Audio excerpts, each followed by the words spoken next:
2024 का जो सीन था, 2024 में जो आपने पढ़ाई किया, वहां पे 1 मार्क्स का क्वेश्चन, 2 मार्क्स का क्वेश्चन और 3 मार्क्स का क्वेश्चन आता है। बढ़िया। 1 मार्क्स का 3 क्वेश्चन यहां से 3 बोला जाए, यह एक अपरिमेय संख्या है। अपरिमेय संख्या, ऐसा प्रश्न भी आता है।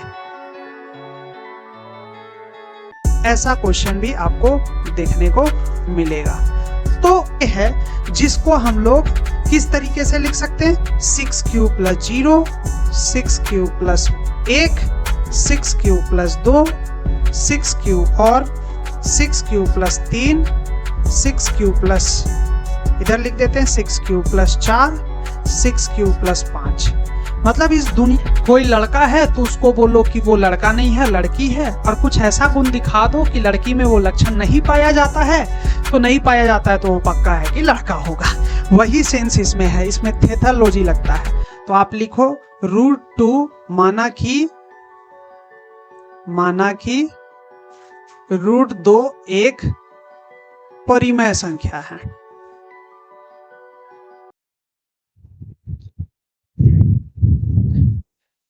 नमस्कार प्यारे बच्चों, आप सबका बहुत बहुत स्वागत है हमारे जैक एडुवायर कोचिंग सेंटर में, जो एक यूट्यूब प्लेटफॉर्म है जिसमें आपको झारखंड जैक बोर्ड से रिलेटेड सभी वीडियो आपको मिल जाएंगे।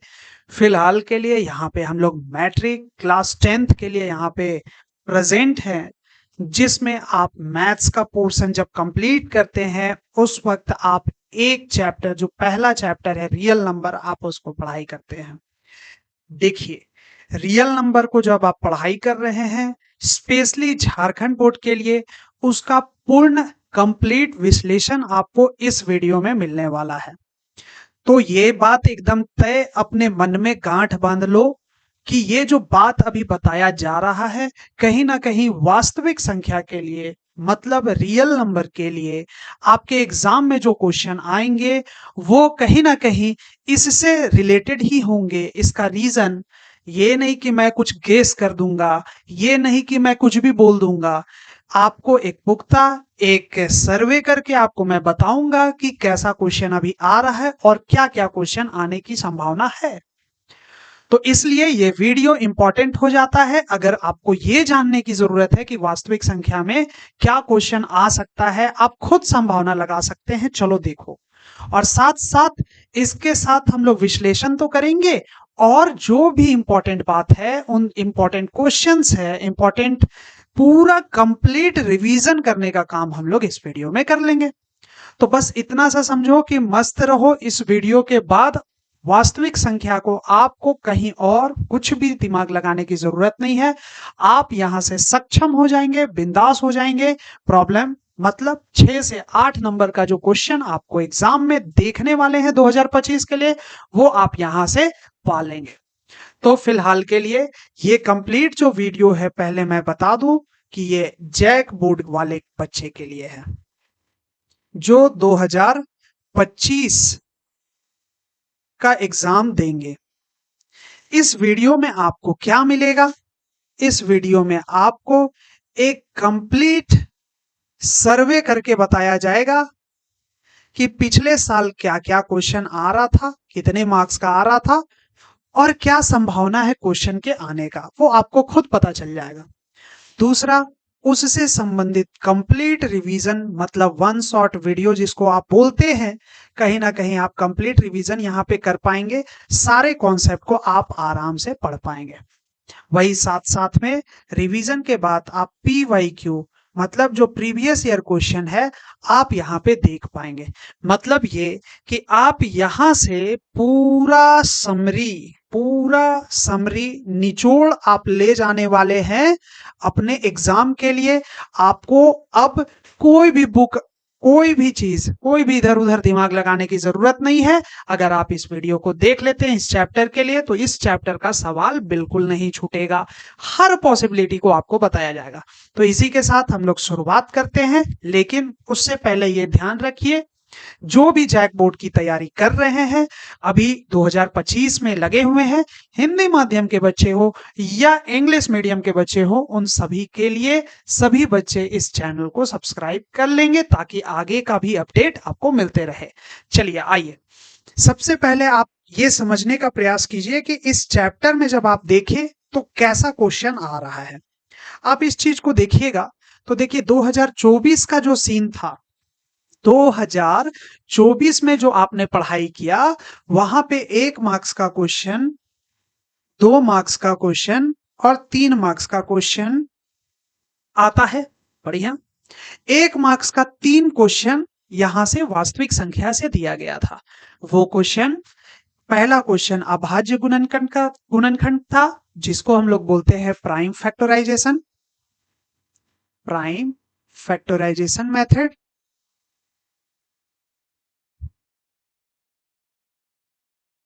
फिर यूक्लिड विभाजन सूत्र, जिसको बोलते हैं यूक्लिड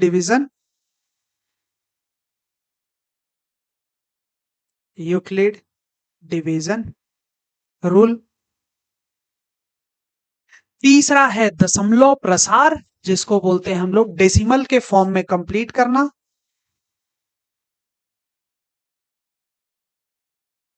तो कहीं ना कहीं आप यहां पे 3 क्वेश्चन ऑब्जेक्टिव देखते हैं, एमसीक्यू बेस्ड क्वेश्चन देखते हैं।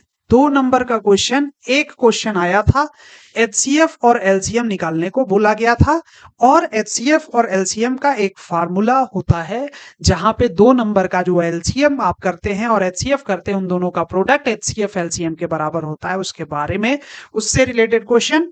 और 3 मार्क्स का क्वेश्चन आपको मिला था एक, जो यूक्लिड विभाजन सूत्र पे है, प्रूफ करने को, सिद्ध करने को। एक इतना प्रॉब्लम आया था 2024 में। आगे देखो, जब आप 2023 के बारे में बात करते हैं तो 2023 में 1 मार्क्स का 4 क्वेश्चन है, जिसमें अभाज्य गुणनखंड मतलब प्राइम फैक्टराइजेशन मेथड्स का एक क्वेश्चन, यूक्लिड विभाजन सूत्र मतलब यूक्लिड डिवीजन रूल्स, फिर संख्या का पहचान करना मतलब किस तरीके की संख्या है, मेनली इससे शांत अशांत का क्वेश्चन आता है, आवर्ती अनावर्ती गैर आवर्ती का क्वेश्चन आता है, जिसको इंग्लिश में बोलते हैं terminating, non terminating and recurring और नॉन रेकरिंग। उसके बाद यहाँ पे दशमलव प्रसार, वही डेसिमल फॉर्म। ये क्वेश्चन 4 क्वेश्चन आपके ऑब्जेक्टिव रहा। 2 मार्क्स का क्वेश्चन आपके पास यहां पे दिख रहा है। 2 मार्क्स का क्वेश्चन एक आया था जो कि रिलेटेड है गुणनखंड विधि से एलसीएम को निकालना और एचसीएफ को निकालना। कहीं ना कहीं ये काफी आसान है, कोई दिक्कत नहीं होगा।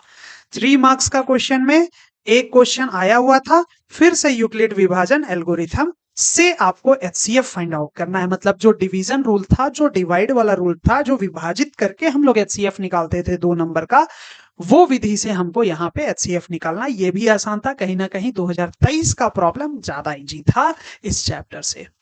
वही चीज अगर हम लोग बात करें 2022, बड़ा अद्भुत 2022 देखने को मिलेगा। 1 मार्क्स का क्वेश्चन आपको 3 क्वेश्चन देखने को मिला, अभाज्य गुणनखंड, प्राइम फैक्टराइजेशन, अभाज्य गुणनखंड का सेम और एचसीएफ, मतलब कुल मिला के 3 ऑब्जेक्टिव क्वेश्चन, प्राइम फैक्टराइजेशन निकालने को और एचसीएफ निकालने को। 2 मार्क्स का क्वेश्चन, 3 मार्क्स का क्वेश्चन उस वक्त उस साल नहीं दिया हुआ था। आप खुद अंदाजा लगो, कभी कभार ऐसा हो सकता है कि आपको वो क्वेश्चन नहीं देखने को मिले, लेकिन ये मान के चलिए कि 6 से 8 नंबर का क्वेश्चन एग्जाम में आपको इस चैप्टर से देखने को मिलेगा। तो इस नंबर को फुल में फुल लाने के लिए बहुत कम पढ़ाई करने की जरूरत है। बहुत कम और लिमिटेड संसाधन में जब आप पढ़ाई करेंगे तो आप एक्यूरेट पढ़ाई करेंगे और मार्क्स भी उठा लेंगे, आपको ज्यादा दिमाग लगाने की आवश्यकता नहीं है। एक बात तो तय है, आप कहीं ना कहीं अगर आप मन में कंक्लूजन निकाले तो आपको एक बात समझ में आएगा कि अक्सर कौन कौन सा बात हम लोगों को पढ़ना है यहाँ पे। तो देखो, आओ उसी के बारे में डिस्कस करें। अगर हम कुल मिला के देखें तो इसमें हम लोगों को सबसे पहले संख्या के बारे में जान लेना, संख्या के बारे में जान लेना वो जरूरी है, मतलब किस किस टाइप का नंबर्स होता है उसके बारे में जान लेना चाहिए। ठीक है, उसके बाद अगर हम देखें तो एलसीएम एंड एचसीएफ को जान लेना चाहिए कि कैसे हम लोग एलसीएम निकालते हैं, कैसे हम एचसीएफ निकालते हैं, और कैसे हम लोग यूक्लिड डिवीजन के थ्रू एचसीएफ निकालते हैं? यूक्लिड डिवीजन के थ्रू एचसीएफ निकालते हैं। फिर यूक्लिड डिवीजन का यूज करके हम लोगों को कुछ चीज सिद्ध करना होता है, प्रूफ करना होता है, तो उसके बारे में हम लोगों को जानने की जरूरत है। सिद्ध करने वाला क्वेश्चन। उसके बाद आप गौर करो, अभी आपको यह देखने को नहीं मिल रहा है कि कोई भी एक, आप जब अपरिमेय संख्या को लेते हैं उस वक्त जो प्रूफ करने को देता था इस टाइप का आपको नहीं दिख रहा है, लेकिन वो इंपॉर्टेंट है कि जैसे मान लो √3 बोला जाए या √3 बोला जाए कि ये एक अपरिमेय संख्या है, या फिर मान लो √2 प्लस √3 बोला जाए यह एक अपरिमेय संख्या है, अपरिमेय संख्या, ऐसा प्रश्न भी आता है। ऐसा क्वेश्चन भी आपको देखने को मिलेगा। तो अच्छा, और साथ साथ इसमें अगर आप बोले तो गुणनखंड विधि, गुणनखंड विधि से कैसे हम लोग एलसीएम निकालते हैं और एचसीएफ निकालते हैं, जिसको हम लोग प्राइम फैक्टराइजेशन मेथड भी कहते हैं।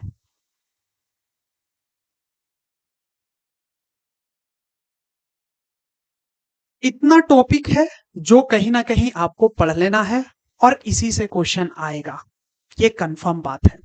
और कितना मार्क्स? तो 6 से 8 मार्क्स का क्वेश्चन आपको देखने को मिलेगा। ठीक बात है। अब वन बाय वन हम लोग सारे चीजों को समझेंगे प्रेम से। आओ देखो, सबसे पहला हम बात करते हैं कि जब हम लोग नंबर के बारे में बोले, मतलब सर संख्या के बारे में जब बोले, तो संख्या को 2 भाग में बांटा जा सकता है। कौन कौन सा सर? पहला परिमेय संख्या, जिसको बोलते हैं सर रैशनल नंबर, और दूसरा सर अपरिमेय संख्या,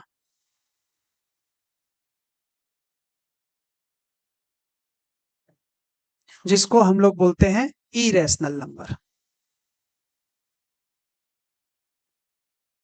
अब सर ठीक बात है, नंबर को आप 2 भाग में बांट दिए, परिमेय संख्या, अपरिमेय संख्या। तो परिमेय संख्या किसको कहेंगे सर? परिमेय संख्या उस संख्या को कहेंगे सर जिसको p बटा q के टर्म में लिखा जा सके जहां q का मान 0 नहीं हो।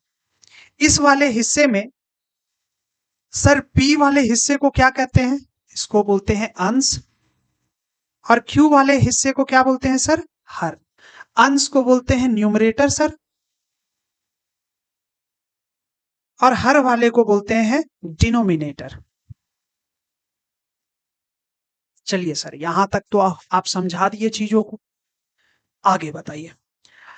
इरेशनल नंबर जिसको p बाई क्यू के फॉर्म में नहीं लिखा जा सके, p बाई क्यू के फॉर्म में नहीं लिख सकते हम लोग किसको? इरेशनल नंबर को, इसको हम लोग नहीं लिख सकते। जैसे एग्जाम्पल के लिए अगर हम लिखे √2, जैसे मान लो लिख दिए √3, ये किसका एग्जाम्पल है? ये अपरिमेय संख्या का एग्जाम्पल है। वहीं पे लिख दिए यहाँ पे 1.5 या लिख दिए 3/2, ये कौन है? ये सभी रैशनल नंबर है, परिमेय संख्या है। बढ़िया सर, यहां तक तो हमको समझ में आ गया। तो अब और आगे सुन लो, ये बात समझ में आ गया। तो जो तुम्हारा रैशनल नंबर है वो 2 भाग में बंटता है। वो 2 भाग कौन है वो हम आगे लिखते हैं। सुनो, जब हम लोग रैशनल नंबर के बारे में बात करते हैं, जिसको हम लोग परिमेय संख्या कहते हैं, वो 2 भाग में बटा है। एक होता है शांत संख्या, जिसको इंग्लिश में टर्मिनेटिंग बोलते हैं, और दूसरा होता है अशांत संख्या,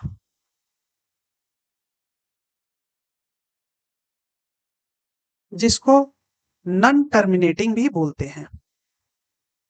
बहुत बढ़िया। सर ये बात तो सही है। अब हमको ये बताइए सर कि शांत संख्या कौन है, अशांत संख्या कौन है? तो सुनो मेरी बात। शांत संख्या वो है, जैसे मान लो लिखे 1.5, क्या ये दशमलव के बाद आगे बढ़ रहा है? नहीं बढ़ रहा है सर। हम लिखे 2.35, क्या सर ये दशमलव के बाद बढ़ रहा है? तो नहीं बढ़ रहा है सर, खत्म हो गया। तो ये हो जाएगा शांत संख्या। वही ली देखो, 1.5, 5, 5, 5, 5, 5, और ये लगातार बढ़ रहा है। ऐसे संख्या को क्या बोलेंगे सर? अशांत संख्या, क्योंकि दशमलव के बाद लगातार प्रसार हो रहा है, रुक नहीं रहा है। तो ऐसी संख्या को हम लोग बोलते हैं अशांत संख्या। और ध्यान रखने की बात है कि जो संख्या दिख रहा है आपको कि लगातार यूज हो रहा है, तो उसके ऊपर आप लगा दीजिए एक बार। एक बार लगाने का मतलब होता है कि ये जो 5 संख्या है वो लगातार बढ़ रही है। अगर हम इसको लिखे 1.53 का बार, तो इसका मतलब होता है सर 1.53, 5 3, 5 3, 5 3, और इस तरीके से ये बढ़ते जाएगा सर, रुकेगा नहीं। सर ये बात तो हमको समझ में आ गया, बहुत अच्छी बात है। अब ये फिर से नॉन टर्मिनेटिंग दो भाग में बंटता है। वो कौन कौन सा है? तो चलो आगे देखते हैं। नॉन टर्मिनेटिंग,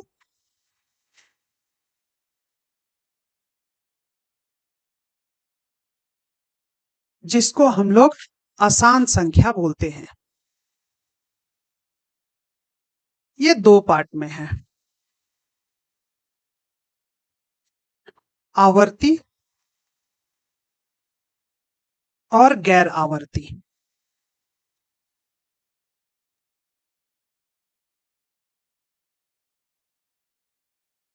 सर आवर्ती, आवर्ती का मतलब रेकरिंग, रेकरिंग नंबर। गैर आवर्ती मतलब नन रेकरिंग। सर इन दोनों के बीच में क्या डिफरेंस है? सुनो मेरी बात। जब हम लोग आवर्ती के बारे में बात करते हैं, मतलब रेकरिंग नंबर की बात करते हैं, उसमें संख्या लगातार जो भी आ रही हो दशमलव के बाद, वो सेम आ रही हो। जैसे मान लो 1.53, अब ये 5 3, 5 3 और बढ़ रहा है, मतलब इसको 1.53 और यहां पे बार लगा दिए। ये हो गया रेकरिंग नंबर, मतलब आवर्ती नंबर, जो लगातार एक ही संख्या बार बार रिपीट हो रही है, बार बार आ रही है। गैर आवर्ती किसको कहते हैं सर? तो गैर आवर्ती कहते हैं कि दशमलव के बाद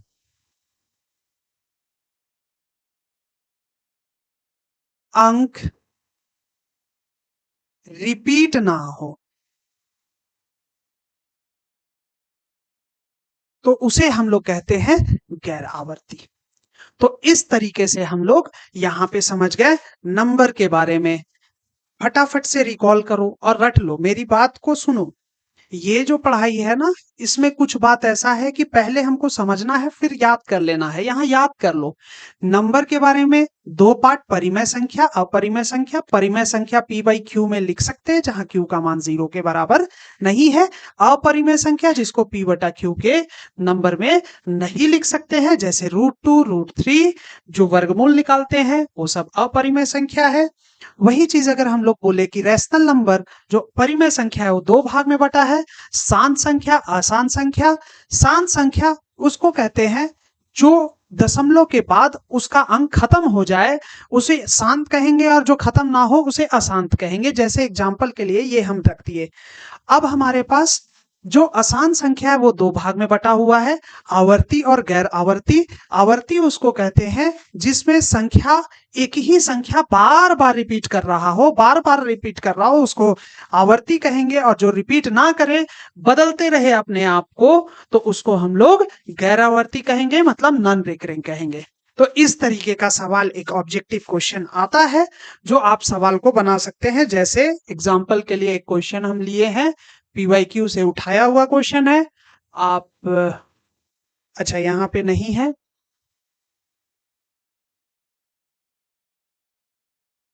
चलो कोई बात नहीं। नहीं है तो ठीक है, कोई नहीं है। आप जब सवाल उठाओगे आपको तुरंत समझ में आ जाएगा कि क्या बोला गया है, इतना ही बात से आएगा। ठीक है, आओ, पहला चीज खत्म कर लिए। दूसरा चीज, अब हम लोग बात कर रहे हैं एलसीएम एंड एचसीएफ की। तो एलसीएम और एचसीएफ करने के लिए आओ हम लोग शुरू करते हैं। सबसे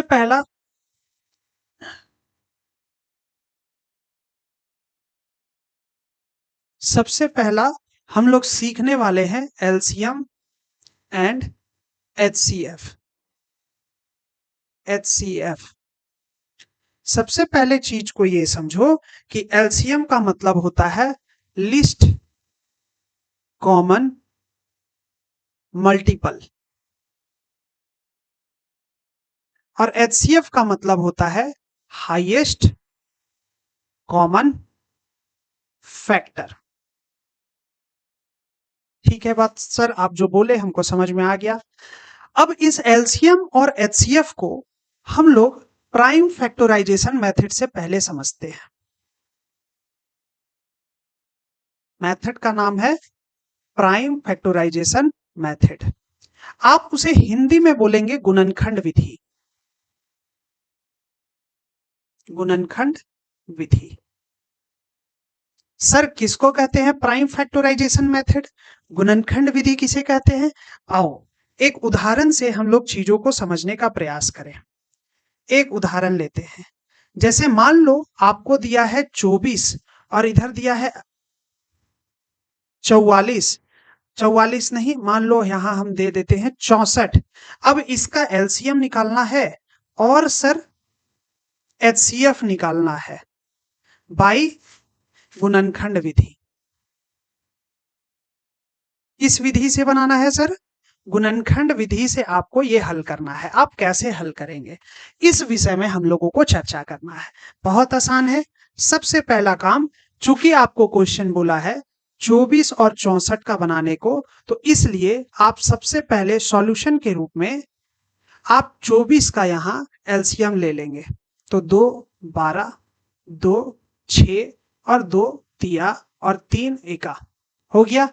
64 का फिर लेंगे सर, तो 2 का 32, 2 का 16, 2 का 8, 2 का 4, तो 2 का 2 और फिर 2 का 1।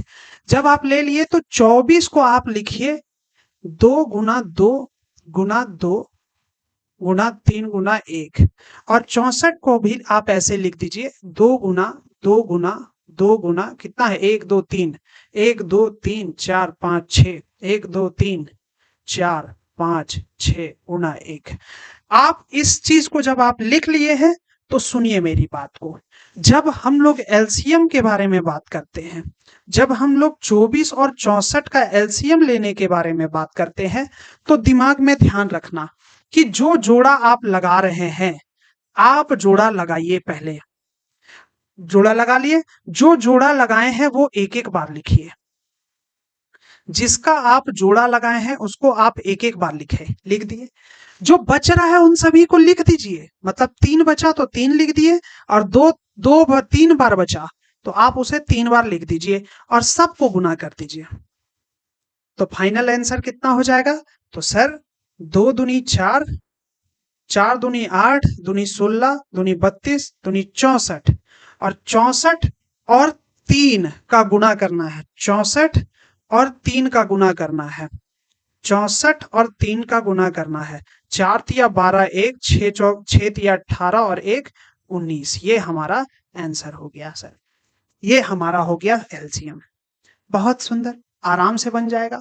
उसी तरीके से अगर हम लोग एचसीएफ के बारे में बात करें, मतलब एचसीएफ अगर हमको निकालना है 24 का और 64 का सर, तो जो आपने यहां पर कॉमन रखा था 2 2 2, देखिए आप बस उसको लिख दीजिए, वही हमारा आंसर हो जाएगा। मतलब दोनों का आंसर हो गया 2 दूनी 4, 4 दूनी 8। ये हमारा आंसर हो गया। एक बात है, तो इसे हम लोग कहते हैं गुणनखंड विधि, और इससे एक प्रश्न एकदम आता है। आप देख लीजिए अभी 2024, 2023 और 2022 का क्वेश्चन आपको हम बोले, और उसमें सभी में एक तो गुणनखंड विधि से क्वेश्चन दिया ही है बनाने को। ठीक है, ये बात जैसे समझ में आ गया, कहीं ना कहीं ये टॉपिक को आप कंप्लीट किए।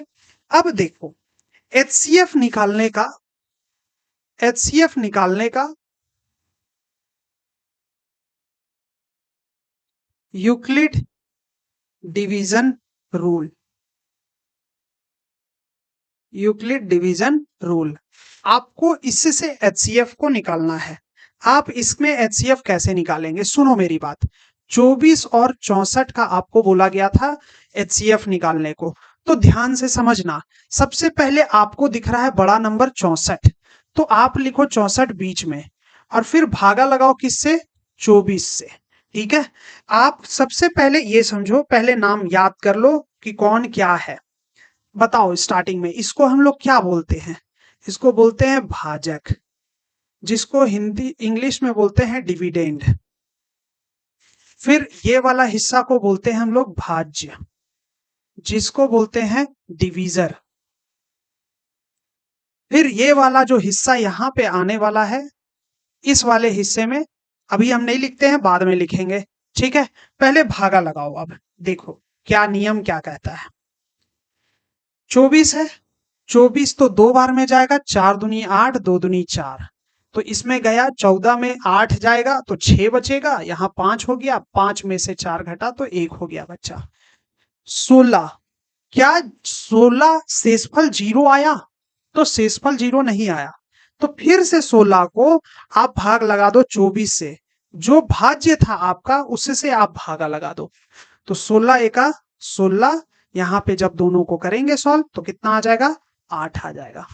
क्या शेषफल 0 आया, नहीं सर नहीं आया, तो नहीं आया तो फिर से एक बार 16 से भागा लगाओ। 16 कौन है, जो पहले का भाज्य था, जस्ट इससे पहले जो भाज्य था उसको आप भागा लगाएं। 8 दूनी 16, अब देखो आंसर क्या आया, 0। तो जैसे आंसर 0 आया तो आप समझ लेना कि आंसर इसका भाज्य ही है, आंसर इसका भाज्य ही है, मतलब आंसर कितना है, 8। तो एचसीएफ हमारा आंसर हो गया 8। तो इसी को कहते हैं हम लोग, इसी को कहते हैं हम लोग यूक्लिड डिवीजन रूल, इसी से हम लोग एचसीएफ को निकालते हैं। अब इस तरीके का अगर प्रश्न आएगा तो आप इसी तरीके से इसको भागा लगाना। ठीक है, अच्छा, जैसे बात इस चीज को हम समझ गए, इससे तो प्रॉब्लम आता ही आता है, और जैसे इस बात को हम समझ गए यूक्लिड डिवीजन लेमा, उसके बारे में थोड़ा समझ जाते हैं। सुनो मेरे बच्चे, देखो अगर मान लो हम लोग यहाँ पे लिखे 2 और 7 से भागा लगाए, 2 तिया 6, तो यहाँ पे आता है 1। तो ध्यान से समझना कि ये वाला जो हिस्सा है, ये वाला हिस्सा, ये वाला हिस्सा और ये वाला हिस्सा और ये वाला हिस्सा, सबका अपना नामकरण है। तो इसको हम लोग बोलते हैं, इसको बोलते हैं भाज्य, सॉरी इसको बोलते हैं भाजक। भाजक का मतलब डिविडेंड के बारे में बात हो रहा है। 2 का मतलब भाज्य, तो ये डिवीजर के बारे में बात हो रहा है।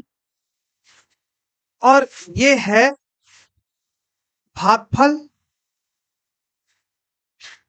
तो ये कोशेंट के बारे में बात हो रहा है। और नीचे वाला है शेषफल, जो रिमाइंडर के बारे में बात कर रहा है। तो बच्चा यहाँ पे हमारे पास एक फार्मूला आता है, भाजक बराबर भाज्य गुना भागफल जोड़ शेष, मतलब इंग्लिश में वही बोल देंगे, dividend equal to divisor into quotient plus remainder. Short में हम लोग इसको लिख देते हैं ए बराबर B Q plus R, A बराबर बी क्यू प्लस आर। इसका मतलब ये हुआ कि आप बी से भागा लगाए हैं ए को, तो क्यू आया और आर आया, इस तरीके से। इसी को बोलते हैं Euclid division rule, Euclid division rule. ये फार्मूला का यूज हम लोग बहुत करते हैं प्रश्न को बनाने के लिए, ये बात ध्यान रखना। सिद्ध करने वाला एक प्रश्न, बड़ा नंबर 3 नंबर वाला क्वेश्चन एक आता ही है ना। इस बात को फटाफट से देखो क्या है, नोट कर लेना चाहिए। नोट इस अगर आपका नोट्स बना हुआ है as a revision point of view से देख रहे हैं तो बहुत अच्छी बात है, ठीक है, आपका नोट्स प्रॉपर बना हुआ है। जिनका नहीं बना हुआ है वो एकदम लिख लीजिएगा, क्योंकि बार बार एक चीज को आप रिकॉल जब करने की बारी आएगी तो उस वक्त आप फटाफट से फिर कर पाइएगा, ठीक है। तो ये हो गया यूक्लिड डिवीजन लेमा। इससे क्वेश्चन एकदम आता है, भर भर के क्वेश्चन आता है, और ऐसा वैसा क्वेश्चन नहीं, एक दो क्वेश्चन नहीं, अलग अलग टाइप का क्वेश्चन भी इससे आ सकता है। जैसे हम अगर मान लो हम बोल दिए कि सिद्ध करें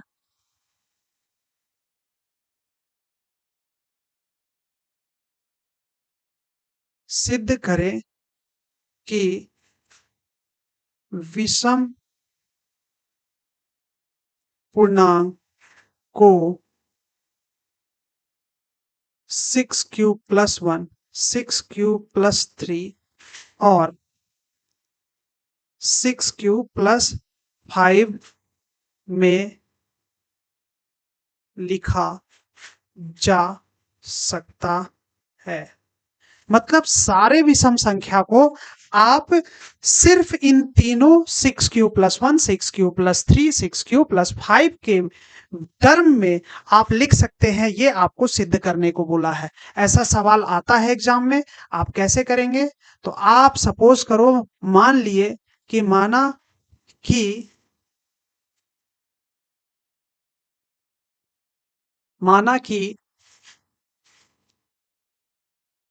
6 एक भाज्य है। आप क्या मान रहे हैं कि 6 एक भाज्य है, तो कहने का मतलब आप उसे 6 को 6 से विभाजित कर रहे हैं। आप किससे विभाजित कर रहे हैं? किसी संख्या को, उस संख्या का नाम b रख देते हैं, तो उस संख्या को आप विभाजित कर रहे हैं 6 से, ठीक है। या फिर हम इसका नाम a रख देते हैं, तो आप विभाजित कर रहे हैं a से, ठीक। तो ऐसे सिचुएशन में आप क्या लिखेंगे? अतः a बराबर 6 क्यूब + r हो सकता है ना? बिल्कुल हो सकता है। लेकिन एक चीज का ख्याल रखिए जो आपको यहां भी देखना चाहिए था। आप देखो, जैसे मान लो आप जैसे रिमाइंडर यहाँ 1 आया और यहाँ पर भाज्य है 2, तो आप देखो यहाँ क्या क्या संभावना है। अगर हम लोग संभावना की बात करें तो शेषफल, दो ही शेषफल आ सकता था। पहला या तो 0 आएगा, नहीं तो 1 आएगा, मतलब 2 से छोटा ही आएगा। तो शेषफल हमेशा किससे छोटा होता है? शेषफल हमेशा भाज्य से छोटा होगा, और ऋणात्मक तो होगा नहीं। मतलब ये है कि इस प्रश्न में देखेंगे, चूंकि यहाँ पर भाज्य 6 है तो r का मान छोटा होगा 6 से, ये तो तय बात है। मतलब संभावित शेषफल, संभावित शेषफल 0 हो सकता, 1 हो सकता, 2 हो सकता, 3 हो सकता, 4 हो सकता और 5 हो सकता है। इसके अलावा और कोई शेषफल नहीं होगा। तो अब अगर मान लो नहीं होगा तो कोई भी संख्या b जो इस दुनिया में बहुत कोई भी दुनिया में संख्या a के बारे में बात कर रहे हैं ना, तो कोई भी संख्या a, रैंडम कोई भी संख्या a है जिसको हम लोग किस तरीके से लिख सकते हैं? 6 क्यूब + 0, 6 क्यूब + 1, 6 क्यूब + 2, 6 क्यूब और 6 क्यूब + 3, 6 क्यूब प्लस, इधर लिख देते हैं 6 क्यूब + 4, 6 क्यूब + 5। मतलब इस दुनिया का हर एक संख्या को हम लोग इस 1 2 3 4 5 6 में बांट दिए। मतलब दुनिया का हर एक संख्या इस 6 में ही समाहित है। पहली बात तो ये समझो, जैसे हम लोग इस चीज को लिखे, ठीक है। तो हम लिख सकते हैं कि संसार का सभी अंक 6 cube, 6 cube plus 1, 6 cube plus 2, 6 cube plus 3, 6 cube plus 4 और 6 क्यूब और 6 क्यूब प्लस 5 के रूप में लिखा जा सकता है।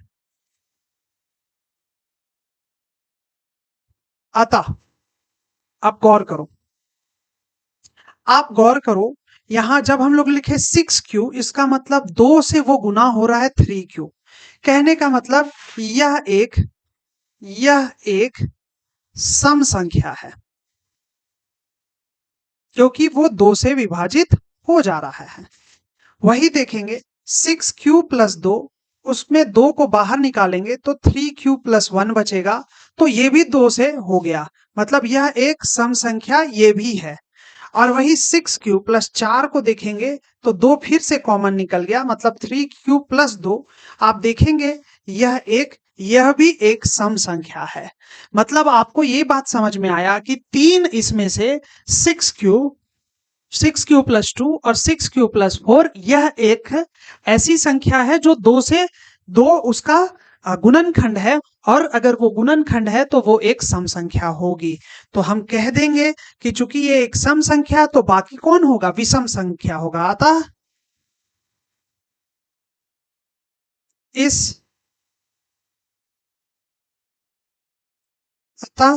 सभी विषम संख्या को 6 Q plus 1, 6 Q plus 3, 6 Q plus 5 में लिखा जा सकता है।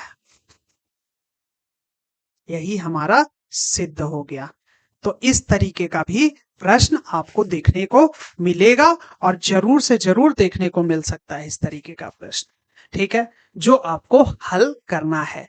प्यार से, आराम से आप वक्त देके समझो, नहीं समझ में आएगा तो यहाँ पे तो एक तरीके से एक मैराथन टाइप का क्लास है, जिसमें आपको एक स्मार्ट तरीके से पढ़ाया जा रहा है। अगर इससे समझने में कोई दिक्कत हो रहा है तो आप कमेंट में डालेंगे तो अलग से सेपरेटली इसको बना दिया जाएगा। ठीक है, तो इस तरीके का प्रश्न भी आपको कर लेना है। अब आ जाइए आगे, क्या बोला गया था? हाँ, प्राइम फैक्टराइजेशन नहीं, यहां पे नहीं, टॉपिक का नाम हाँ, यूक्लिड डिवीजन ये हो गया, सिद्ध वाला भी हो गया, यूक्लिड डिवीजन भी हो गया, एलसीएम एचसीएफ भी हो गया, सारा हो गया है। बस एक बचा हुआ है, वो है ये √2, √3 और √2 प्लस √3 अपरिमेय संख्या है, इसको सिद्ध करना है, इसके बारे में प्रश्न करना है। ठीक है, चलिए आइए देखिए, अब हम लोग उसको करते हैं। इससे संबंधित प्रश्न, जैसे मान लीजिए दे दिया √2 एक अपरिमेय संख्या है, उसको सिद्ध कीजिए। देखिए इसको कैसे बनाएंगे सॉल्यूशन।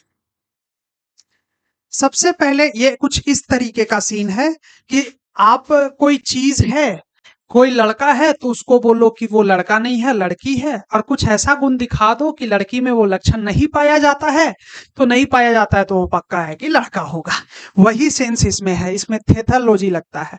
तो आप लिखो √2 माना कि √2 एक परिमेय संख्या है। ठीक है, अगर वो एक परिमेय संख्या है, इसका मतलब है √2 को हम p/q से लिख सकते हैं। जहां आपको ध्यान रखना है कि p और q का कोई कॉमन गुणनखंड नहीं है, कोई कॉमन गुणनखंड नहीं है। ठीक, तो अतः हम लिख सकते हैं कि √2 q बराबर p, क्योंकि ये गुणे में चल जाएगा। अब दोनों तरफ अगर हम वर्ग कर देंगे तो √2 q का वर्ग करेंगे तो p का भी वर्ग होगा, और फिर यहां लिखेंगे 2q² बराबर p²। ठीक है। अब यहां से एक थ्योरम आपको यूज करना है। थ्योरम क्या है कि अगर p², ध्यान दो p² है और यहां 2 है, अगर p² 2 से विभाजित है तो p भी 2 से विभाजित होगा। ये एक थ्योरम आपको प्रयोग में लाना है। अगर p² 2 से विभाजित है तो p भी 2 से विभाजित होगा। इसको समीकरण संख्या 1 मानो। अच्छा, इतना हो गया। अब उसके बाद देखो, जैसे आप इस बात को मान लिए, इसका मतलब है कि p बराबर, चूंकि वो p 2 से है तो 2 गुना PQR, R ले लो कुछ और, P माना हुआ है, Q माना है तो R मान लो। चूंकि वो P 2 से विभाजित है इसलिए हम P को 2R के बराबर लिख सकते थे। ठीक है। अब दोनों तरफ वर्ग कर दो।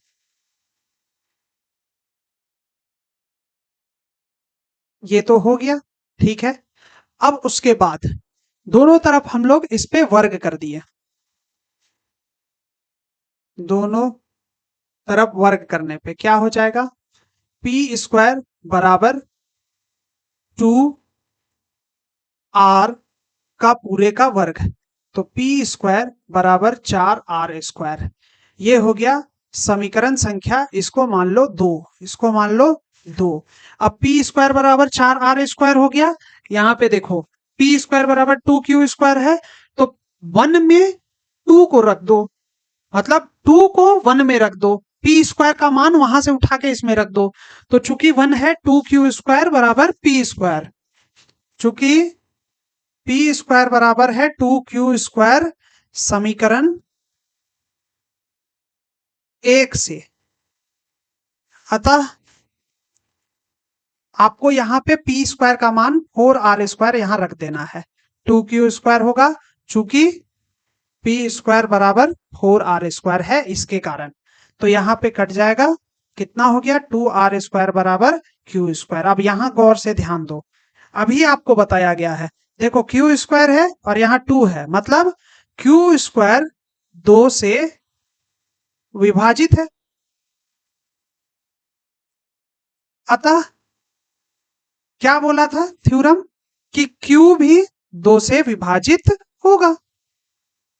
तो यहां से हमको निष्कर्ष क्या मिला कि q सर 2 से विभाजित है, और पहले क्या निष्कर्ष मिलके रखा है सर, कि p भी 2 से विभाजित है। अरे भैया, अभी हम बोले कि q 2 से विभाजित है, p भी 2 से विभाजित है, और ऊपर लिख के रखे हैं कि p और q का कोई कॉमन गुणनखंड नहीं होगा, और यहाँ बोल रहे हैं कि ये भी 2 से है और वो भी 2 से है। ऐसा कैसे हो सकता है? बस यही लग गया थेथरलॉजी।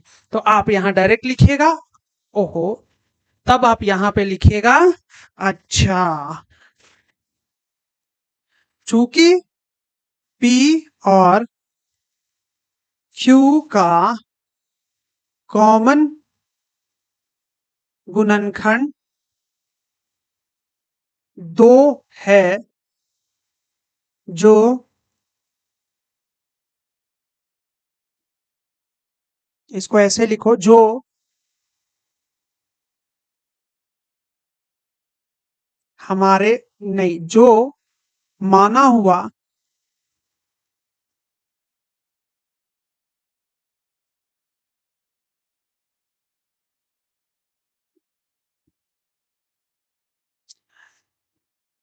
अब इंग्लिश में तो पता है कि जो कॉन्ट्राडिक्ट करता है मतलब प्रतिभासी बोल सकते हैं, जो माना हुआ का प्रतिभास। प्रतिभास मतलब कॉन्ट्राडिक्ट करना, प्रतिभास करता है। प्रतिभास करना मतलब क्या बोला गया है, क्योंकि यहाँ पे क्या बोला गया था कि कॉमन गुणनखंड नहीं होना चाहिए जो कि 2 है, तो वही प्रतिभास कर रहा है। अतः अतः √2 एक अपरिमेय संख्या है। ठीक है। तो इस तरीके से ये चीज आपका कंप्लीट होता है। ठीक है, ऐसा प्रश्न आएगा, √2 आता है, √5 आता है। ठीक है, इस तरीके का प्रश्न आपको देखने को मिल सकता है 3 नंबर के क्वेश्चन में। तो इतना बात है जो आपको रियल नंबर वास्तविक संख्या में पढ़ना है। झारखंड बोर्ड के अनुसार अगर देखा जाए तो बहुत सफिशियंट है, बहुत अच्छे से बता दिया गया है। इसी का रिवीजन कर लेना और इसको पढ़ लेना। बस इतना है कि पीवाईक्यू आप अभी बना के देख लो। पीवाईक्यू आप 4-5 साल का उठाओ और बना के देखो और बताओ हमको कि बना कि नहीं बना। जितना बात अभी बताया गया, हर बात कॉन्सेप्ट इसमें डाला हुआ है। और जरूर अगर आप इस वीडियो को देख रहे हैं तो बताना कि पीवाईक्यू आपसे बना कि नहीं। और इसका पीडीएफ अगर चाहिए होगा, स्क्रीनशॉट तो आप ले लिए होंगे, लेकिन अगर इसका पीडीएफ चाहिए होगा तो आप ग्रुप को मैसेज कर सकते हैं। ठीक है, आपको वो पीडीएफ प्रोवाइड करा दिया जाएगा। तो उम्मीद करते हैं ये कंप्लीट वन शॉट वीडियो आपको समझ में आया होगा। ऐसे ही हम लोग लगातार वीडियो को बनाते रहेंगे। अगर कुछ आपको अच्छा या कुछ आपको बुरा चीज भी लग रहा हो तो जरूर शेयर कीजिएगा, क्योंकि जब हम लोग मेहनत कर रहे हैं तो बेटर तरीके से और किया जा सकता है। तो इतना आज के लिए इतना ही रखते हैं। उम्मीद करते हैं कि ये वीडियो पसंद आया होगा। तब तक के लिए थैंक यू। जैक बोर्ड 2025 में आपको कंफर्म है कि इससे सवाल रहेगा। अभी हम बोल रहे हैं 25 के बाद इस वीडियो को कोई दिखा के हमको बोलना कि उससे संबंधित सवाल नहीं आया है, तब माने। ठीक है, गारंटीड क्वेश्चन आएगा। Thank you.